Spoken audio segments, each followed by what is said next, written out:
এটি ডেল ব্র্যান্ডের ল্যাপটপ। এই ল্যাপটপটি কিবোর্ড প্রবলেম, আর কিবোর্ডটি কীভাবে আমরা ঠিক করব, এবং এটি মডেল নাম্বার হচ্ছে E4310।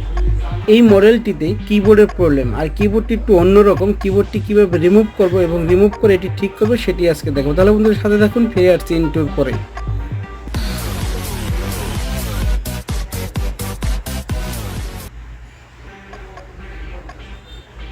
দেখেন, প্রথমেই আমরা ব্যাটারিটি রিমুভ করব। একটি লক আছে, আনলক করে এটি ব্যাটারিটি যখন আমরা আনলক করব ব্যাটারিটি খুলে যাবে। ব্যাটারিটির পিছনে একদম দেখেন একটি স্ক্রু আছে, সেই স্ক্রুটি খুলে নেব।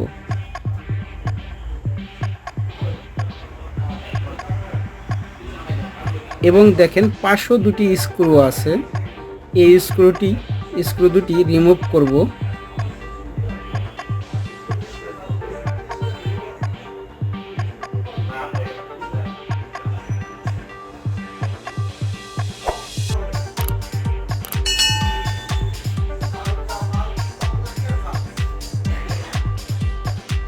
এখন দেখেন কিবোর্ডের উপর অংশে অর্থাৎ কর্নারে দুটি সুইচ আকারে লক আছে, দেখা যাচ্ছে। এখান থেকে আমরা স্ক্রুর মাধ্যমে যখন আমরা এটি জোরে চাপ দেবো এটি খুলে যাবে। এটি রিমুভ করব।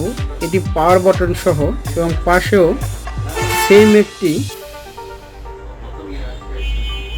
বাটন আছে, এই বাটনটিও আমরা রিমুভ করব। অর্থাৎ এই বাটন দুটির নিচে আরও দুটি কিবোর্ডের স্ক্রু আছে, এই স্ক্রু দুটি খুলব। এই দুটি যদি না খুলি তাহলে কিবোর্ডটি রিমুভ করা যাবে না।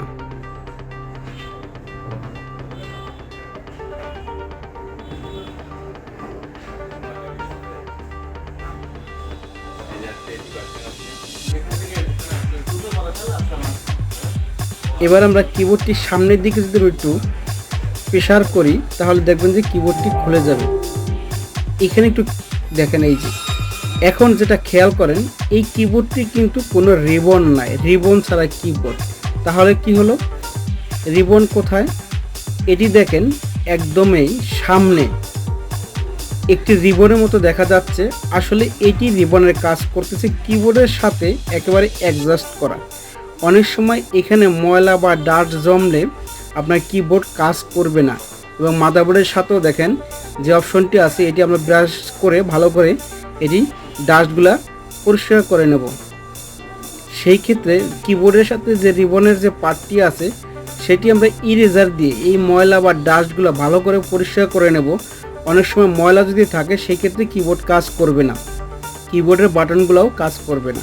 আমরা ভালো করে রিমুভ করে নেব। অনেক সময় এগুলো রিমুভ করলে আপনার কিবোর্ডটি সচল হয়ে যাবে, অর্থাৎ কিবোর্ডে কাজ করতে পারবেন। যদি কোনো কারণে কাজ না করে সেই ক্ষেত্রে নতুন আপনার কিবোর্ড এখানে লাগাতে হবে। এবার আমরা ডাস্টগুলো অর্থাৎ ময়লাগুলো রিমুভ করে আবার কিবোর্ডটি লাগিয়ে নেব। দেখেন বন্ধুরা, আপনাদের কাছে একটা রিকোয়েস্ট করি, আমার এই ভিডিওগুলো যদি আপনার ভালো থাকে অবশ্যই আমার চ্যানেলটি সাবস্ক্রাইব করবেন, এবং সাবস্ক্রাইবের পাশে থেকে যে বেল আইকনটি আছে সেটি ক্লিক করে রাখবেন।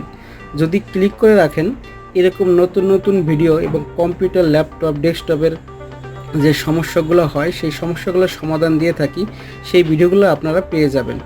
এখানে আবার স্ক্রুগুলো লাগানোর পরে লক দুটি লাগিয়ে নেব। দেখেন লকগুলো এখানে ওয়াইফাই, ব্যাটারি এবং হার্ড ডিস্কের সিগন্যাল দেবে।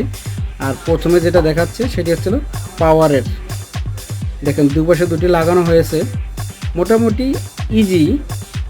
কিন্তু এই স্ক্রুগুলো সাধারণত ব্যাটারির নিচে, কিবোর্ডের নিচে এগুলা লাগানো থাকে, অনেক সময় খোলা যায় না। আমরা ভালো করে আবার স্ক্রুগুলো লাগিয়ে নিয়ে ব্যাটারিটি লাগিয়ে নিচ্ছি। দেখেন এটি লক হয়ে গেছে। ব্যাটারিটি লক হওয়ার পরে আপনার ব্যাটারি অ্যাডজাস্ট হয়ে যাবে।